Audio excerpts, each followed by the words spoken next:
Come on. There we are. Hello, everyone. This is Jamarl Thomas. Welcome to the Progressive Soapbox. Guys, I have an amazing guest with me today. This interview, if I'm being honest, was supposed to take place on Friday at like midnight or Saturday at midnight. In hindsight, it was probably a little silly of us to plan to do it at midnight. Well, you know what? I'm an insomniac, and so I tend to be up at all times of the night. So for me, nobody would necessarily be shocked if they see me come on at 12 at midnight or 1 in the morning. But yeah, I dozed off. I passed out before we ever got to it. So I have with me the indomitable Michael Tracey, journalist and now YouTuber, Michael Tracey. Welcome to the show, man. Thanks. Well, technically, I was a YouTuber of sorts at the Young Turks. It's just now my own channel. So don't misrepresent me, Jamarl. That's true. That's true. Journalist and let's say, although it's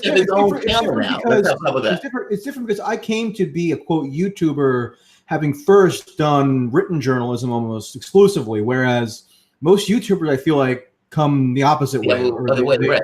It's like you're doing something else, and all of a sudden you start doing. I would never call myself a journalist, more like a pundit, but I know what you mean. It's the other way around, not coming from journalism and then becoming a YouTuber. So that's awesome. I wanted to talk to you about the Mueller Report. You're a journalist, and this is me trying to reach out to journalists, recognizing the limits of my own abilities. In this case, I come from this stuff almost as a software engineer. So I have a way of looking at the world about this stuff, but there's something to be said about actual journalists looking at the report and going through the report and reporting on it. So I've decided, hey, let's go to an actual reporter, Mr. Michael Tracey. So I have questions about the Mueller Report. Now, I've gone through parts of it, and I've gone through people like Glenn Greenwald, who's gone through and kind of pieced through various aspects of it. So for the first point, collusion. Now, you had an interview with Cenk Uygur, where you guys got to air your grievances. It was a debate. Right, a debate. Where you guys got to air your grievances. Now, your point to Uygur, and then Glenn Greenwald made this point too, boiling down to this issue of collusion, because Uygur has put a fortress around this idea that, look, mainstream media got it wrong. I wasn't with mainstream media. When I said collusion, I meant after the election, and I meant through financial dealings. And your point, and Glenn Greenwald's point, which he misrepresented because he had various points that I cited was talking specifically about election collusion. But either way, we had a debate on air at the Young Turks where he mentioned it. No, I agree with you. He even say it helped swing the election. I remember this. I even did this video. But even giving him the benefit of the doubt, fair enough. Let's say sometime during the campaign. It's just that he throws like everything at the wall. So he has like some modicum of plausible deniability as to his specific claims. So he claimed all kinds of things about what collusion entailed, and then when one version of it became increasingly untenable, he reverted to this other more like amorphous notion of collusion, which nobody can really quite define. Essentially, Fortress Uygur. It was metaphysical collusion, or like some kind of faith-based collusion. You just past Easter, right? So it's like a religious dogma. But the wild part about this is, even given the benefit of the doubt, Mueller even went through that, right? I mean, did the Mueller report, because I wanted to get to this bare basis of all notions of collusion, Mueller destroyed. Is that fair enough to say? So taking the most charitable version of what Cenk now claims that he was promoting as to what defined collusion, right? Yeah. Mueller even went and looked at Trump's business ties predating the presidency and the presidential campaign by years, going back at least to 2013. So the Trump organization in 2013 had all kinds of real estate machinations where Don Jr. and Ivanka were dealing with the potential of coordinating with some real estate holdings company in Russia to establish a Trump enterprise there. And nothing ever came of it, but Mueller, nonetheless, even though it had zero to do with the 2016 election, went and examined in minute detail what that potential deal comprised of, to the point where Mueller even cited the percentage of sales commissions that Trump was going to receive from the licensing arrangement, right? That's amazing. So we know for a fact that what Cenk was saying, which is that Mueller was going to be inhibited by Republicans and Trump from looking through the Trump organization's business activities. No, that's just provably false now. The wild part about this is, I love that. I love the fact that it's been definitively proven. And the wild part about it, even before that, though, it's like it's a hard pill to swallow, a hard thing to believe that wouldn't be something he would look into. You know what I mean? Like the entire time it was kind of making a point like, look, they're getting people that had nothing to do with the election. Like they were popping people, like they were going into like Papadopoulos. They were bringing up Manafort stuff.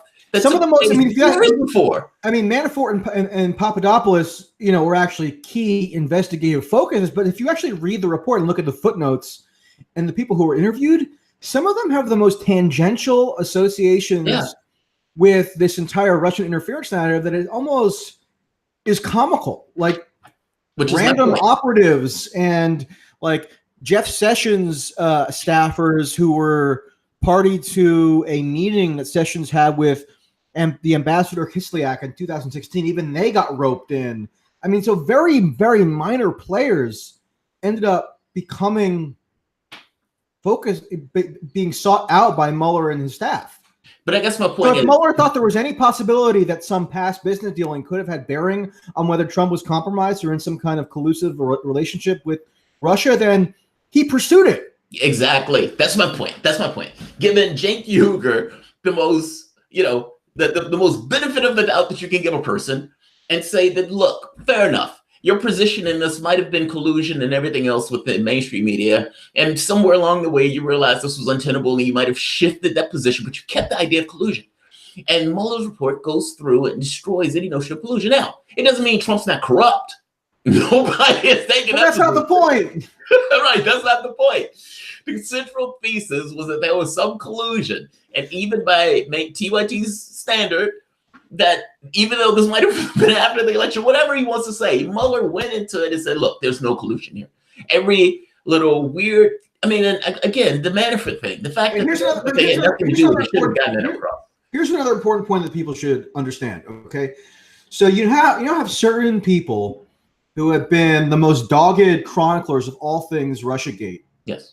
On the pro-collusion side, to oversimplify what their position is, saying that Mueller didn't technically investigate collusion because there's no federal collusion statute, right? You can't actually charge somebody under the U.S. criminal code for committing collusion. There's no such thing, right? But Mueller did explicitly state that he investigated collusion because, number one, he cited a memo that was issued by Rod Rosenstein in August of 2017, defining the parameters of the investigation to encompass collusion. And Rosenstein became the acting attorney general, essentially presiding over the special counsel investigation because Sessions had recused. Right? So Rosenstein was specifically stating that part of Mueller's central investigative charge was to prosecute any crimes that could arise from this notion of collusion. And Mueller further states, he lays out all his legal reasoning. I mean, you can read it all. It's in plain text in English, right? Not in Cyrillic. Or Cyrillic, I think is actually how you pronounce it. But I thought it was Cyrillian or something like that. But I know what you mean. But here's what Mueller states. So Mueller actually goes into this notion of whether he investigated collusion because it's been collusion is the term that's repeated over and over in the media, and he acknowledges this. And he says, yes, collusion is not a specific offense or theory of liability found in the U.S. Code. But, he says, quote, collusion is largely synonymous with conspiracy. And conspiracy is the federal statute under which these offenses would be chargeable. He's detailing what it is, his logic, his legal reasoning, let's say it that way. So if anybody tells you Mueller didn't technically investigate collusion, they're either ignorant or they're consciously deceiving because he stated the rationale for why he was in fact investigating collusion in the report. They're being disingenuous. I mean, ultimately, it's like, yes, technically collusion is not a federal statute, but there was a synonymous thing that he was using in order to investigate it. That was a and Mueller took a very expansive view of what acts could constitute conspiracy under a variety of different federal statutes. So he even looked into whether there could have been a campaign finance, quote, conspiracy as it related to the infamous Trump Tower meeting in June of 2016, which he exhaustively investigated every single aspect of because the question was whether Trump Jr.'s willingness to take a thing of value from this foreign national could have been a conspiracy along with Kushner and Manafort to violate federal campaign finance statutes. He was looking. They were the thing that he got, but the thing that was received was of no value at all. Right. Right. Well, I guess your point is they were being aggressive. They were aggressively pursuing him. Yes. This wasn't a situation where they were being lax. By the way, side note, but one thing that drives me crazy, I mean, so many things drive me crazy about all this, as you know, but one fact or data point that gets no attention whatsoever in MSNBC, Resistance Twitter, any of these places. Resistance Twitter. is Natalia Veselnitskaya. So this Russian lawyer who met at Trump Tower with Don Jr. and Manafort and Kushner on false pretenses now because they had no dirt or emails on Hillary. Prior to that meeting and after. So immediately prior, immediately after. Veselnitskaya met with this person, Glenn Simpson, who was the head of Fusion GPS, this intelligence gathering firm that was originally contracted by Trump's Republican opponents in the primary to dig up opposition research on him. And then once Trump became the presumptive nominee, Fusion GPS sought out Hillary Clinton's campaign and the DNC through this law firm, Perkins Coie. Yes. And as a part of their work on for Perkins Coie, for the DNC and Hillary, that produced the Steele dossier. Yes. So the Steele dossier, the first memo in the Steele dossier comes in June of 2016. And in June of 2016, when the Trump Tower meeting happened, the head of Fusion GPS, which was simultaneously producing the dossier, met with Veselnitskaya, not just before, but also after the Trump Tower meeting. So what is that? What's going on with that? Is anybody even curious? That's so bizarre. God, that's so bizarre. They were essentially padding their nest at both ends. We were working with Trump in some odd way, but we're also working. They weren't really working with Trump because they gave them nothing of value. It was a total waste of time. Jared Kushner, when he was sitting in the meeting, texted one of his assistants saying, "Can you please call me so I have a phone call and I have an excuse to get out of this meeting because it's so useless?" No, that's not what I'm getting at. So it was as if they were. You could reasonably infer that they were setting him up. They're setting them up. Yes, right there. Which we don't know for sure yet, right? But that looks bad. There's cause for suspicion, right? And nobody even seems to care. Well, nobody cares because there's a very specific point of view that is being taken through all of this that you would have thought would have been somewhat demolished the moment that all of this came out. Meaning, it's hard. I've watched people come away from the Mueller report and come away with a very different perspective than what the Mueller report is. The Mueller report, it says no collusion. And then they look at this and say, yeah, but he tried to obstruct the fact that there was no collusion. Oh my gosh, this drives me so crazy. It's so bizarre. It's as if they never read the Mueller report, or it's as if they're coming from a separate conclusion that the Mueller report. Now, look, if you want to have the conversation to me, at the very least, let's accept that there was no collusion. Like, let's accept that he had, that this notion of collusion was wrong and undermined. If you're not saying that obstruction is the whole ball game, right? That's the whole ball game, but the obstruction becomes nonsense. But they're conflating. They're actively conflating obstruction and collusion, even though Mueller himself goes so far as to distinguish these two concepts by putting them into separate volumes in the report. Well, they're different. They're dramatically different. Like, me trying to stop a case from taking place is different than whether or not I colluded with the Russian government. And part of the reason why Mueller doesn't recommend charging Trump for obstruction was because he couldn't ascertain a corrupt intent by Trump due to the fact that there was no underlying criminality. Yes, right there. That's an important point. I was talking to this guy who's in law enforcement. He kind of made the same point.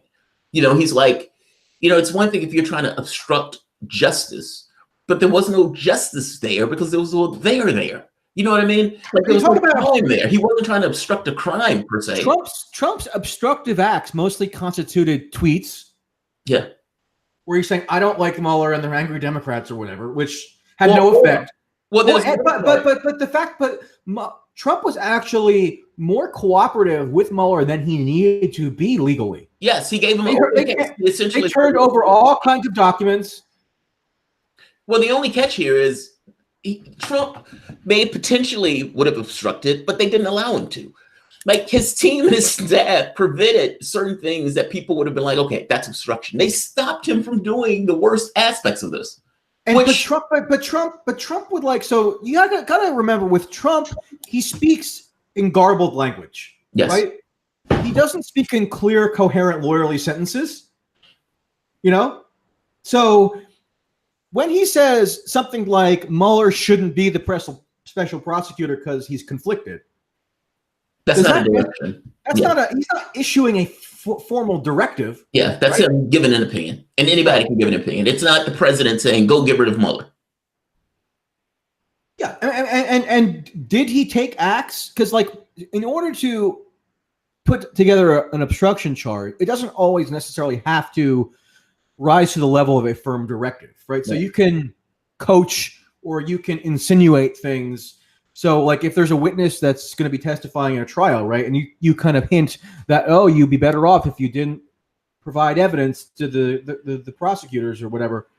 That could technically be obstruction. So it's not absolving Trump if he took those acts, but those acts are obstructive insofar as they prevent the acquisition of evidence of underlying criminality. Right. And that didn't happen. Right. That didn't happen. But yeah. All right. So let me ask you this. Let me ask the secondary question. Corruption, yes. But collusion, no. Is that fair? I mean, is that what we're coming up with? Is you could make the case that says, okay, look, is it possible that Donald Trump didn't like this case that was going on? Yes, of course. Nobody in their right mind would like this case. Is it possible that he thought this was a witch hunt? And so he was that much more against the case? The answer becomes yes, of course. He thought it was a witch hunt because there was no collusion or underlying collusion at place. Trump didn't like it because he always insisted that it was predicated on a hoax. Yes. Meaning that there was nothing to the Trump-Russia conspiracy, and that was essentially correct. That was true. That ended up being completely true. So if this thing now engulfs his entire presidency, which it did, and it subjects his children to legal liability, which it did, and him personally, which it did. This was a coup attempt. Constricts his governing agenda. You know, one thing that I think people don't focus on is that Trump, when the Mueller investigation was heating up, right? Trump, the moment he entered office, was subject to an FBI investigation. It became focused on him personally once he fired Comey. Yes. But the moment he entered office, this was all swirling around him. So Trump had to actually shore up the support of all Republicans to ensure his political viability, because if they abandoned him, he might have been forced to leave office, right? So he did that in part by signing on to the legislative agenda promoted by Paul Ryan and Mitch McConnell, which was tax cuts and Obamacare repeal, which are not popular. Ish. Kind of. Go ahead. I'm sorry. I don't know if I fully agree with you on this, but go ahead. We talk about it. So, I mean, there are a lot of factors here, but one way to keep all Republicans solidly behind you is to enact their legislative priorities, right? Right. And there were a lot of Republicans who, at least for a long time, didn't like Trump. Paul Ryan denounced Trump as a racist in 2016. And in October, so less than a month before the election, or around a month before, Paul Ryan essentially abandoned Trump after the Access Hollywood tape. So Trump had to, politically speaking, keep all these Republicans who in the very recent past had denounced him on board and put forward their legislative agenda. Now, he could have taken a different course. It's not entirely, the fault lies with him in a lot of ways as well.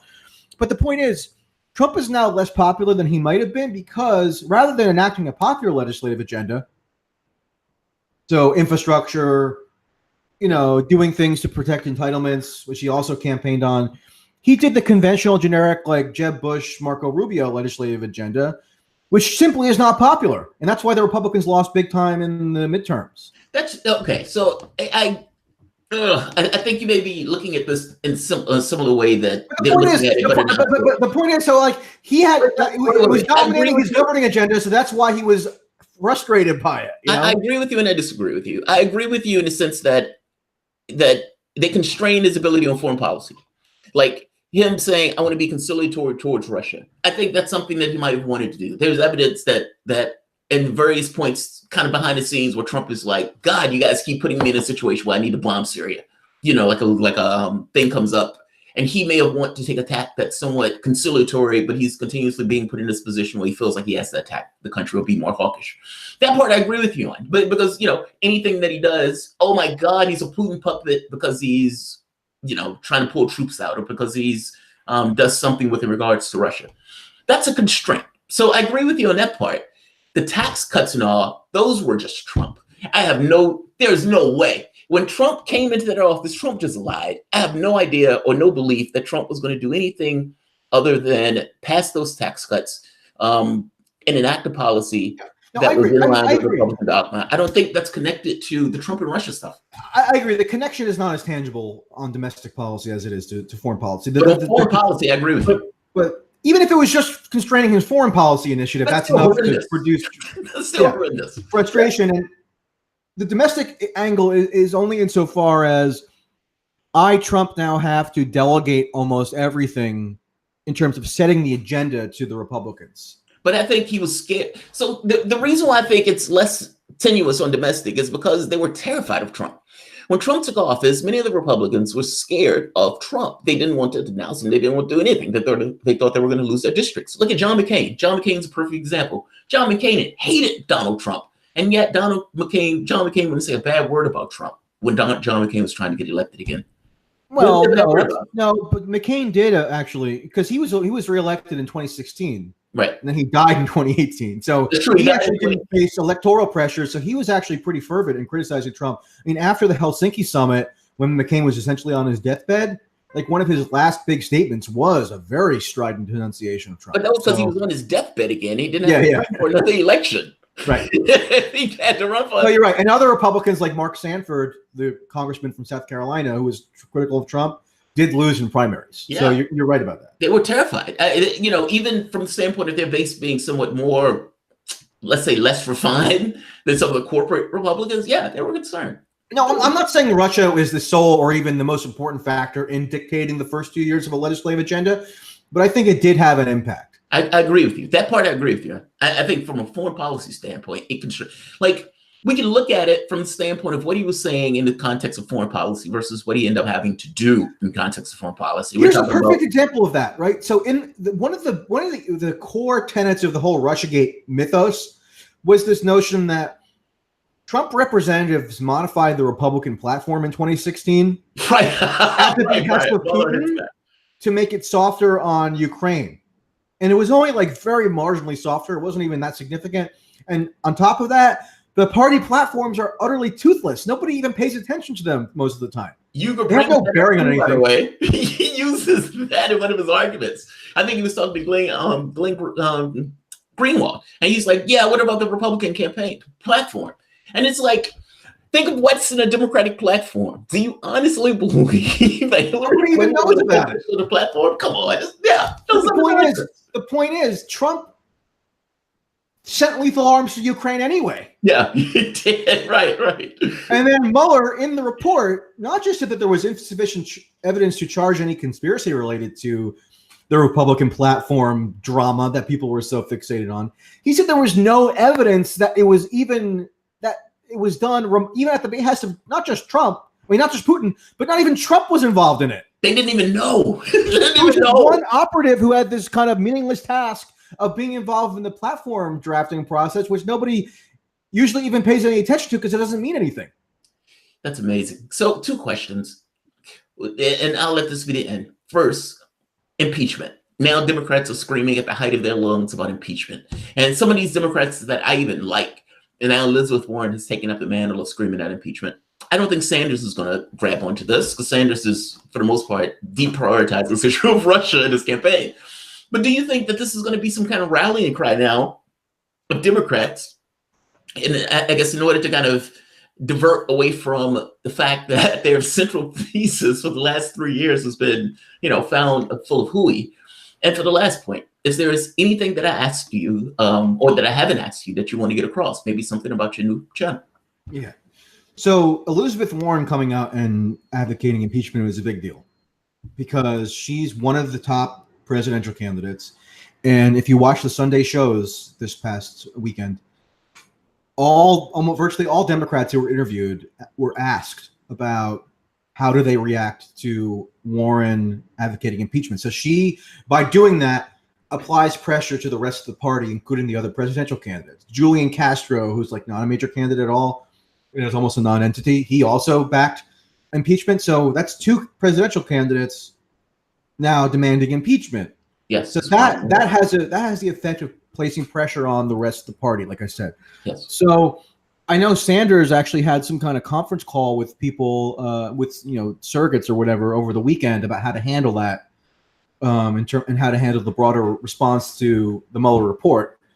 So I wouldn't be surprised if he does end up, if not outright advocating impeachment, at least signaling tacit support for it. I hope. And what does that mean? Now, people thought that the Mueller report was going to be, the final chapter in this whole, crazy saga. Nope, wrong again. It's Trump Russia 24/7 now for the foreseeable future because of impeachment. It's going to keep it at the forefront. And you have people, and here's another weird dynamic. By the way, what is the impeachment on? The impeachment is on obstruction, obstruction of something that didn't exist. Yeah, but if you look at what Warren said, yeah, she does reference obstruction, but she also cites elements of the wider collusion narrative as well. So she's actually incorporating parts of the whole collusion thesis into the rationale for her advocating impeachment. And furthermore, they're not even separable issues. The only reason that there's any obstruction consideration in the first place is because those acts arose from a collusion investigation. But that's kind of my point. The thesis that she's going by, that these people are going by for obstruction, Ocasio and all these people, the president obstructed justice. Okay, but the justice of something that didn't exist. Like the president is saying, you guys are coming after me for a witch hunt, which ended up being true. And they're trying to say he obstructed a witch hunt. And you know what I mean? Like the central premise, the thing that they're going with never actually existed. And here's another strange dynamic. So yeah, people like Adam Schiff, right? Eric Swalwell, who aren't the big progressive champions in the Democratic caucus. They were the most forthright throughout this entire ordeal in terms of pushing the Russian narrative. But they're not the ones who are most adamant about impeachment. The most adamant ones about impeachment right now are AOC, Rashida Tlaib, Ayanna Pressley. I know I saw Andrew Gillum promoted it. He's not in Congress, but he's still an important, voice. And he's, supposedly a rising star. Others of that ilk are now promoting impeachment. So it's coming from the left of the caucus, which is strange because we always had assumed that it was the center-left people and the Democratic establishment types who were the most committed to this narrative. But now the ones who wanted to bring it to its most, dramatic fruition are the left rising stars. Bizarre. That's bizarre. I mean, by itself, that's bizarre. I don't quite know the dynamic. Like, it makes sense for an Adam Schiff. But they are really influential. I mean, AOC has the most influential Twitter account, which people can laugh off, but it actually means a lot. Yeah. Warren, has a huge platform. So if you actually look at the statements yesterday of Gerald Nadler, who would be head of the Judiciary Committee in the House, who would preside over impeachment hearings, he actually stated that he does believe some of these obstructive acts would be impeachable. He didn't commit yet to initiating impeachment proceedings, but he sure sounds like he's gonna. That's probably, you know what, that I find that Pelosi and Hoyer and Clyburn and the others in the House leadership are, they can't resist the pressure that's coming onto them now from these extremely influential members. Well, Pelosi had been initially against it. Because I think at the end of the day, Pelosi knows this was politics. Like, Pelosi has been doing politics for a very long time. I don't think she looked at this anything beyond a political scope. But like I used to say in the beginning, what starts off as politics has actual consequences, especially to people who believe it. But it's not going to be politically tenable for her to back away rebuke these extremely influential members of her Congress. So from a political calculation standpoint, it's probably going to be in her self-interest to allow for impeachment. The problem with this, we look at it from the AOC members, that would mean that there are elements of the left, like hardcore lefties. But I give it to you, my mom. My mom is a great litmus test for this. My mom, I was like, so can you? I should talk to her. Well, right. I said, do you finally acknowledge that Trump wasn't colluding with Russia? She says, yes. Fair enough. I get it. I said, all right, I want to take a videotape of you doing this. She says, fine, whatever. She says, I just want him to be guilty of something. She says, I don't care that he didn't collude with Russia. Right. I just want him guilty. I think that's the what's taking place. It becomes, look, I don't care whether or not he's guilty or not. Just get him out of office. And that is, oh God, that's disturbing. The elements of the left will get to that point. The reality matters less. I just hate his guts. Yeah, I mean, Tulsi Gabbard is the only one who I saw, of course, because she's the most rational, insane candidate by far, who said, Trump needs to be defeated electorally. There was no collusion. Let's not do impeachment. And of course, now she's going to be out. She's going to be ostracized and denounced for making that basic statement. But by the way, Sanders, have you seen his new campaign ad? Sanders' new campaign ad directly goes at Trump. It doesn't use the Trump and Russia nonsense. It goes directly to Donald Trump said he was going to do this. He didn't do this. Donald Trump, and it's going to these areas of like the Midwest that are for the most part like ignored and believed to be Trump country, and hits directly at this is what Trump said. This is what Donald Trump didn't do. And I, Bernie Sanders, want to focus on this. It's an amazingly effective campaign ad. That's how I think Trump needs to be addressed, not with a conspiracy theory that half of the country thinks was a witch hunt. And that's the other thing. There's nothing inherently left-wing or progressive about using a conspiracy theory that has its genesis in the FBI and CIA. Yeah. To pursue the removal of the president. What's progressive about that? Somebody needs to explain it to me because I don't understand. It has nothing, but this has nothing to do with, this is kind of my point. This has nothing to do with being progressive or not. This has nothing to do with being lefty or not. This has everything to do with people emotionally engaged and I just hate his guts and I want him out of office. Like there's a difference in those things. This is somewhat of an emotionally, it's a heartfelt thing. It's not a reality-based thing. Yeah, it's a base emotional response. It is. I mean, but keep in mind, the Democratic Party has done this red meat campaign against Donald Trump. As their electoral strategy for the first thing, he's going to eat babies, kick puppies. He's going to, and some of it is true. I mean, from the standpoint of immigrants, Donald Trump doesn't do himself any favors in regards to his manner, how he comes across.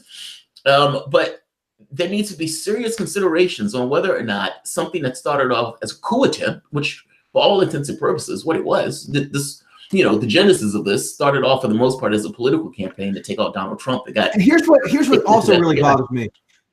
Democrats are not going to have any interest in they're going to call this attempt by Barr and Republicans to look at the origins of the investigation a cover up, or they're going to say, oh, this authoritarian power grab. No, how is it an authoritarian power grab to exert oversight on the FBI and CIA and understand how they came to, undertake with this extremely unprecedented investigation that had the effect of criminalizing foreign policy distinctions? I mean, I'm not exaggerating when people like McCabe and others cited Trump's ostensibly heterodox foreign policy views as the basis for why they had such concerns as to whether he could have committed a crime. Yeah. Are they going to be okay with one Bernie Sanders and the same thing? Like if you look at so supposedly Papadopoulos, who I had actually interviewed for my channel last week, so people should go look at that, watch that or listen to that. And it's in podcast form too, so you can download it through Patreon or iTunes or whatever. I don't even care. It's just wherever you get. Just download it. Yeah. But but Papadopoulos, in our interview, basically maintained that he was a fall guy, or he was a patsy, right? So he was saying that Mueller's team was so aggressive in getting him to plead guilty because at a certain point they seemed to understand that they were not going to establish any collusion conspiracy, so that it was just he was their only opportunity to come to some kind of criminal conclusion along those lines. Yeah. So if you look at what he actually pleaded guilty to, and he only spent, I think it was 12 days in federal prison. So if he was the linchpin of a conspiracy, you think they would, throw him in a supermax prison for the rest of his life, right? But all he did he was charged with lying to the FBI, and he was like 28 or 29 years old when all this was going on. So it's not like he had huge life savings to spend on legal fees, right? Yeah. And that's why a lot of people plead guilty, because they can't afford a lawyer anymore. Not to mention it's verified.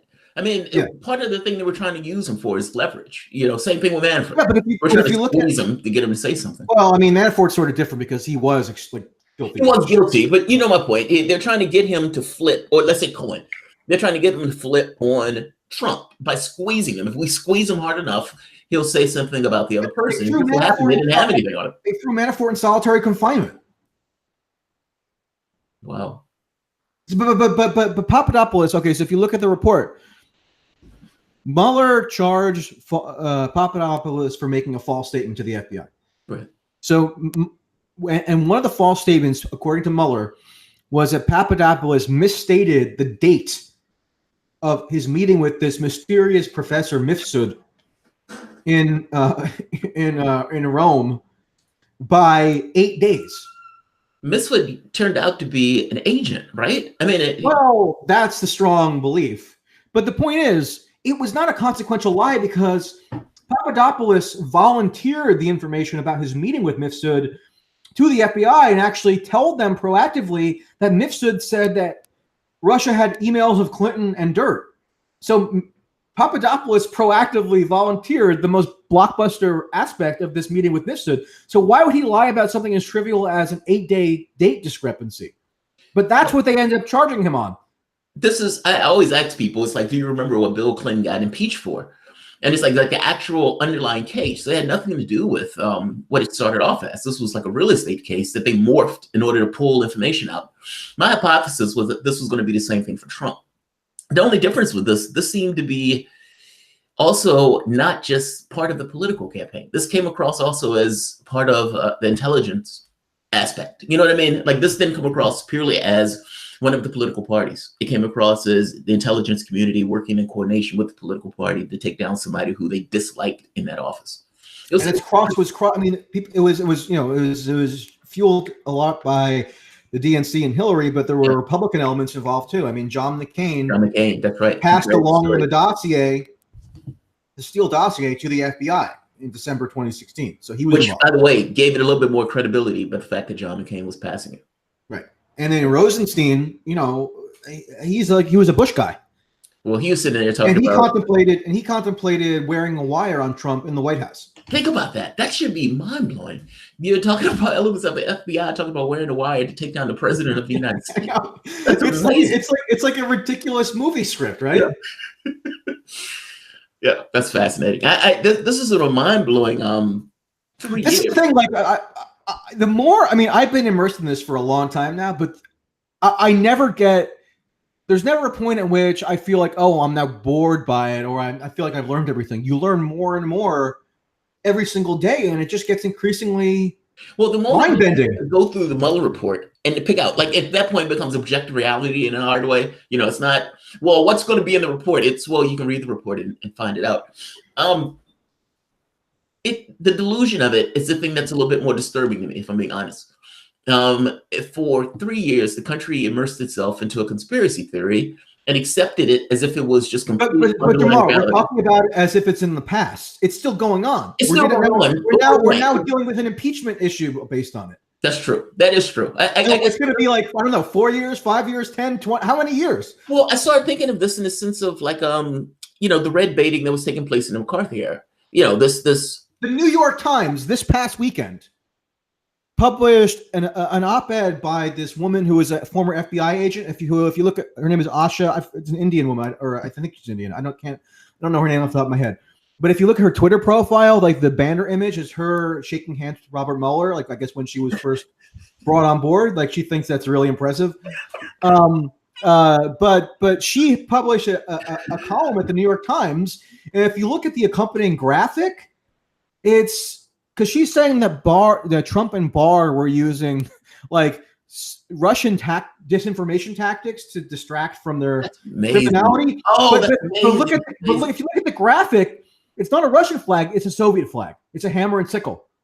They're still doing this. It's still doing the communist stuff. The Soviet Union hasn't existed in like 30, 40 years. And they're bringing that up. They're dredging it up. That's amazing. I think this has less effect than it did because there are more information channels. The question is, does this work?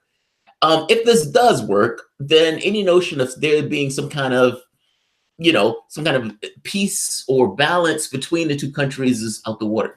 But if it doesn't work, meaning if this fails miserably, if this attempt by the DNC in order to dredge this up as a way of battling, you can say, these elements of Trump, then you have an opportunity for something different. Like maybe this is the door that we have to walk through in order to try to get anything done or anything accomplished. Because by the way, the red baiting stuff is not just for Trump, but it's also for the left. Like that's the other part. This is part of the reason why the AOC shouldn't be backing this up. And it's really dire because, I mean, the geopolitical consequences, I mean, there could be something that happens in 6 months or a year or 2 years that stems from this incredibly strained relationship now. Yes. And, people always deny that there was any impact from the domestic frenzy of Russiagate in terms of the conduct of foreign policy, but it's obviously true. I mean, one miscommunication, I mean, you have people like Stephen Cohen and others who are experts in this field saying that the risk of nuclear annihilation is a greater point now than it was during the Cold War. Well, of course it was. I mean, Tulsi says this too. Well, of course it does. I mean, think about what's going on. We have Russian troops. Just from the race, think of China, just China and Russia by itself. China and Russia have gotten so far as to say, look, we're in a military cooperative agreement, and the United States needs to know this. They've gotten to the point where we have proxy forces that are killing and attacking Russians in the Ukraine. Same thing, by the way, that's true in Syria. Pompeo has joked that we've killed Russians in Syria. Now, this is mind-blowing because if this came up, if this was one of the issues that Russia made an issue about, then at that point it becomes something they have to deal with. So both sides keeps this quiet. Venezuela, we have Russian and Chinese troops in Venezuela. If anything happens where those troops gets killed, all hell breaks loose. And we have a president that's being pressured in a way where all incentives are for him to be more hawkish with regards to foreign policy regarding Russia. And that even now, those incentives will be operative, notwithstanding the finding from Mueller, who was supposed to be this savior figure who would tell us the truth about everything that occurred. Even now, those incentives will be operative, whereby he would still have pressure to act in the most hawkish possible manner. Yeah, because they disbelieve Mueller at this point. They've said, I don't care what Mueller has said. I've seen in my own eyes. The Bill Maher types. I think Bill Maher is a good bellwether of liberal elites. Bill Maher looked at the report and says, I don't care what's in the report. Think about that. They waited for this report for 3 years. Bill Maher, not this past show, but the previous one, had on as his big Russia Trump expert, this guy, Seth Abramson, who is the most comically out of his mind Twitter guy on this issue. I mean, and Bill Maher was saying, hey, I love your Twitter thread. So Bill Maher's sitting there on Twitter reading this guy's thread, which are just out of this world bonkers. That's awesome. That's awesome. Yeah, man, this is bizarre and terrifying. It really is, though, right? Because it's not. Look, it's one thing if we're having a sane conversation where we're accepting reality, we have a clear, earnest view of reality, and it's not being politically incentivized. None of that stuff. It's just all right. We both accept that 2 + 2 is 4. That's not where we are. This has become somewhat a religious belief. And it's God demands a sacrifice on his altar. And it's well, wait a minute. Does God really demand the sacrifice? Yes, God told me he demanded the sacrifice. We're not dealing with reality at this point. It's absolutely a religious belief. And it's a religious belief. We just passed through Holy Week and Easter and whatever. It brought to mind all the analogies because I've been saying that the media should get down on their knees and repent for their sins. Right. But a just and righteous God would not grant forgiveness because they've sinned so gravely. Well, at that point, but that's the thing. I mean, what is a religious belief? Yeah. What is a religious belief based on epistemologically? Faith, right? So not any empirical fact. Yeah. And that's what this is based on. I mean, you can't reason with these people at this point, and that is really scary because the people you can't reason with are the ones who are controlling political and media discourse. Incentivize faith. Let's be very clear about that. Like it's incentivized. It's not like if there was a disincentive for this, then this wouldn't take place. All of the incentives in this are for them to keep pushing with this. Because understand, if you come to Jesus on this point, then you have to accept that, okay, we messed up. Issakovs of the world. Where Issakovs is like, all right, look, maybe we've gone too far with this. Like he had to back up from this. That's an honest perspective of this. All right, we've gone too far. We got this particular point wrong, et cetera, but that's not what is taking place. Yeah. The opposite. I still have big criticisms with Isakov and how he's handled this whole issue, but at least there's some pullback. Is willing to acknowledge some countervailing evidence because he actually has a journalistic background, whereas guys like David Korn, who is his co-author on that book, Russian Roulette, David Korn doesn't admit anything. But that's my point. David Korn was responsible, who's on MSNBC like every hour. Yeah. He's a guy who basically injected the Steele dossier into the American media bloodstream. And now you have the New York Times on Friday reporting that there's an increasing consensus that the Steele dossier was a pure disinformation operation. But by the way, and I love that you know that. It's in the Yahoo, he wrote the article in the Yahoo thing, and they used that as a justification. Yeah. Well, they used that as a justification. Issakoff did the Yahoo News, yeah. They used that as a justification to continue with, there's like, there's third-party validation of something of this, in which case, they were off to the races on this. Yeah, but that's precisely my point. If you wrote a book talking about Trump and Russia, do you back away from the Trump and Russia thing, or do you find any little, do you have confirmation bias on anything that comes up? You're too emotionally and professionally and socially invested in it to admit error. So there's and that's a scary point epistemologically, because it means that you've crossed a Rubicon where your claims are not amenable to reason anymore or falsification.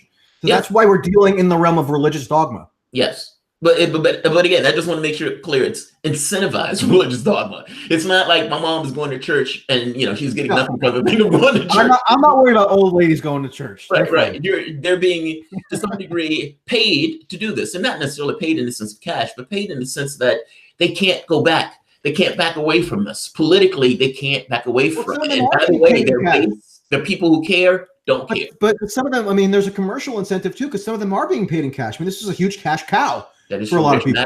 Yeah. And David Korn, how many books did he sell? That was the best-selling book. Yeah. You can't back away from it. Like even the lunatic Seth Abramson had his book called Proof of Collusion on the New York Times bestseller list. It's insane. They hate Trump's guts. And by the way, I don't like Trump at all. My issue, I think, and to be honest, I think my incentives fall into Hillary Clinton lost on all merits. And I want it to be understood as such, because I want us to be able to go further into why she lost, how Trump gets elected. That's the thing. They're saying that Mueller now proves that Hillary didn't lose on her own merits, because Mueller laid out all the supposed Russian interference having to do with WikiLeaks and emails and everything. And they're saying, that means Hillary was subject to all these extraordinary burdens. And even Bernie Sanders tweeted in 2017 that he denounced this idea that Hillary had to run both against Donald Trump and Vladimir Putin. Yeah. Yeah. So it's giving further ammunition to their narrative, which exculpates Hillary, in addition to everything else. Yeah. Yeah. Personally, Rudy Giuliani, who I've had interactions with Rudy Giuliani, and he's truly a deranged maniac. Yeah. But the media is even more deranged and maniacal at this point, so that Rudy Giuliani, when he's on Meet the Press or he's on these other shows, he looks sane and rational by comparison with these people. That's how bad it's gotten. Yeah, they don't. Rudy made the point yesterday. So Chuck Todd on Meet the Press was saying, so now it's okay for a campaign to work with material that was stolen by a foreign adversary. And Rudy Giuliani was like, the material was all true. It was in the public domain. What are you talking about? Well, every media outlet, including NBC, which Chuck Todd works for, reported on this material for a reason. Not just the material was true, but we're also talking about the material that Clinton was trying to use to hit Trump. That's work with literally buying information from a foreign government in order to hit her opponent. Like Christopher Steele was saying that he was using his contacts within the Russian state in Moscow. document. So that is arguably even more tangible collaboration with Russia than anything that Trump was accused of. But see, then they would make the argument. They would say, well, wait a minute, there's a difference. And they say, well, she paid for it as opposed to Trump just getting it. They will make that difference. It's worse if you pay for it. It's worse if you pay for it. They would make that difference. They would say the fact that Trump was giving it to him, it amounts to him working with the foreign government and all this other stuff. And the reason Uyghur, if I'm not mistaken, was talking to Glenn Greenwald or somebody. No. Armitage. Armitage was having an argument with somebody, and they made that difference. They said, well, wait a minute. She paid for it. It is like as if isn't it worse? I don't understand that. Isn't it worse if you pay for it? I think it's worse if you pay for it. It means that you're in a financial relationship from the sources that you're gathering this information from. I agree with you, but I'm just saying they would make that distinction as if that makes a difference, like as if it matters. There's like, oh, wait a minute, she paid for it, but they gave it to Trump, so he's horrible and he's working with the government. There's another side story of this DNC consultant woman. Her name is Chalupa, running around Ukraine and gathering information on Manafort and Trump in terms of Manafort's Ukraine dealings. And nobody arrested, right? Well, somebody got arrested in Ukraine for this stuff, right? I have to check on that. I think that's true. I don't recall off the top of my head, but I mean that's another weird thing. Like I'm pretty well versed on virtually every aspect of all this, and even I can't recall every single data point. It's bizarre. It's like somebody gets arrested in the Ukraine for some kind of campaign stuff. And it's like, what? This was some dealings with the Democratic Party and some weird stuff. Like it's just okay. And I have to mention one more thing. Okay, so I was just reading about this today. Part of the Russia conspiracy, one version of the Russia conspiracy promoted by people like Marcy Wheeler, who's Empty Wheel on Twitter, who is now a big expert touted on MSNBC and the New York Times and Washington Post, right, who claimed that she had smoking gun evidence of collusion that she handed over to the FBI and burned as journalistic source in the process, which is like the worst possible thing that any journalist can ever do. Anyway, her big theory was that this was all a big quid pro quo conspiracy. And the linchpin of that conspiracy was this notion that Paul Manafort, on this meeting on August 2nd, 2016, and I know all these dates now, which is ridiculous, passed along polling data to his business associate, Konstantin Kalimnik, who supposedly had these ties to Russian intelligence. Right? Right. And Mueller looked through all that and concluded that there was no conspiracy dimension at all. So Marcy's theory is source for something that didn't exist. Is that what you're saying? Yeah. And I keep asking her, hey, Marcy, where is all the info you claim you handed over to the FBI? I don't see it in the report. But here's a very weird thing. So Mueller's dealings with Papadopoulos are all very strange because he charged them on a completely flimsy basis. Mueller sought out all these tangential bit players like Jerome Corsi, who is a conspiracy theorist lunatic. He's like a cognitively decrepit old man who said that Obama wasn't born in the United States, right? That was his big hobby horse during Obama. So, but now he's been elevated as a central player to the point where he was doing hours and hours of intensive interrogation with Mueller's team. In 2018, they got to release those. Jerome Corsi claimed that he was on a transatlantic flight in summer 2016 and had some kind of divine revelation where he figured out that WikiLeaks had Podesta's emails. I swear to God, I'm not making this up. So Mueller's team did hours and hours and hours of interrogations with this guy who's 72 years old and like has lost his mind to find out, did that mean that he was in some kind of collusive arrangement with Russia? So, and then Mueller at a certain point last fall gave up and said, this guy is just crazy, and didn't even charge him with anything, even though they threatened to charge Corsi with making false statements. So Mueller had an intense investigative focus on a guy like that, but he didn't even seek out Assange for an interview, even though Assange supposedly was an absolutely central player in disseminating the Russian-derived materials, right? So why didn't Mueller seek out Assange?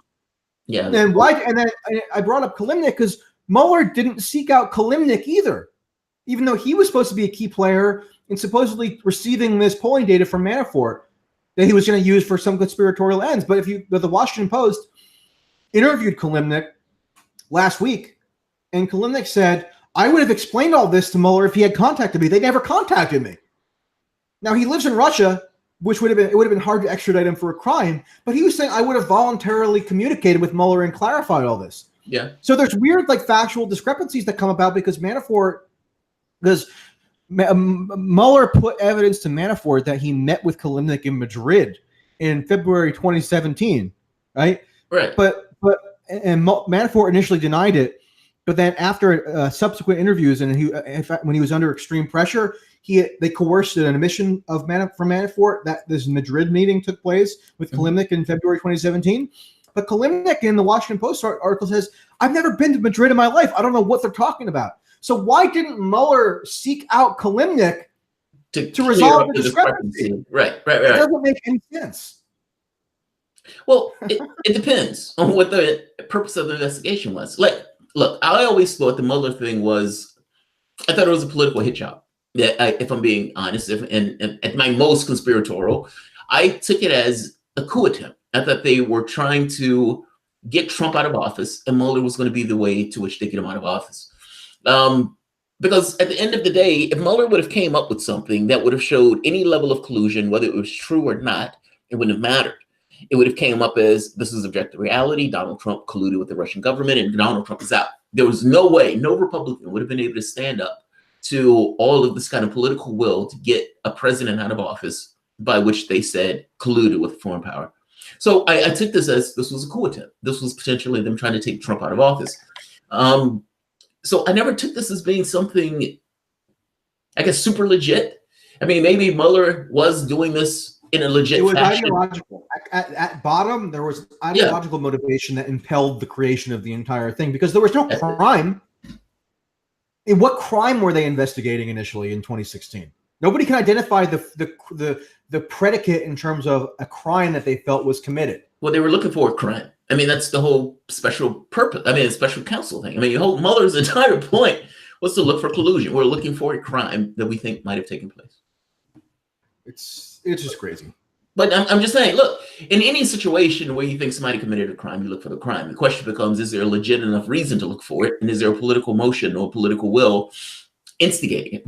You know what I mean? Like something took place. Okay, we think this person took place. This person has been aggrieved. Now we're going to research to figure out whether or not it's true or not. But in this case, the question, there's an honest question of whether or not there was legit enough evidence to make the investigation warranted. Like if I say, I think Michael Tracey beats his wife. Well, maybe he does, maybe he doesn't. But when did you stop beating your wife? Is the classic right. But at some point, somebody going to say, okay, well, look, this is nonsense. There's not enough evidence to even, put this. You're just kind of making this shit out of whole cloth. And we just call it a day, as opposed to it being complete nonsense and them saying, hey, we need to investigate that. We need to decide whether or not that's true. I guess my point is there is a difference in there being substantial evidence to say, yes, this needs to take place versus, like you said, an ideological perspective that is instigating or pushing the case. An ideological perspective can come back with answers that are entirely ideological, if that makes sense. Yeah. This is why I thought this was somewhat dangerous, especially when Mueller took over. I think it took on a different hit. In a way, you could even argue that the whole purpose of the investigation wasn't to uncover the crime, which from the very beginning, it was almost infeasible that the collusion crime had been committed. I mean, there was never any evidence for it. But the point was to inflict punishment on people associated with Trump. Because when you're embroiled in an investigation like this, it dominates your life. Yeah. I mean, I've heard from people who had been who had been questioned who had been part of the investigation, who couldn't sleep, their personal lives were upended.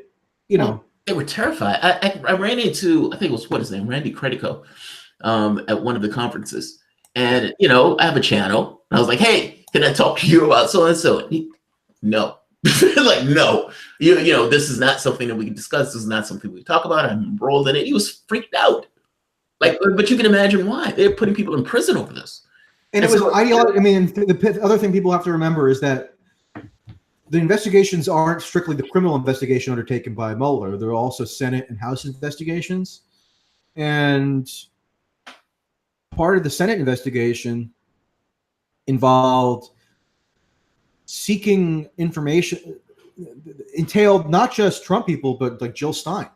So Jill Stein's campaign had to turn over all these records, or requested to turn over all these records, because they committed some ideological crime that entailed them as somehow participants in the Russia story. I mean, and then all the xenophobia. I mean, if you look at in what Mueller says in terms of how Papadopoulos was questioned, they asked him at one point, "Did you interact with anybody who had a Russian accent?" Wow. Imagine if there were some other inborn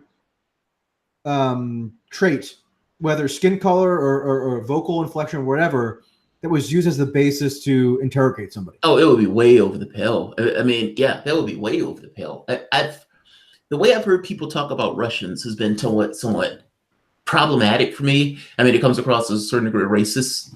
Well, James Clapper made an outright racist statement on TV in 2017. He said Russians are genetically disposed to lie and deceive. That's amazing. And he was involved in all this coming together.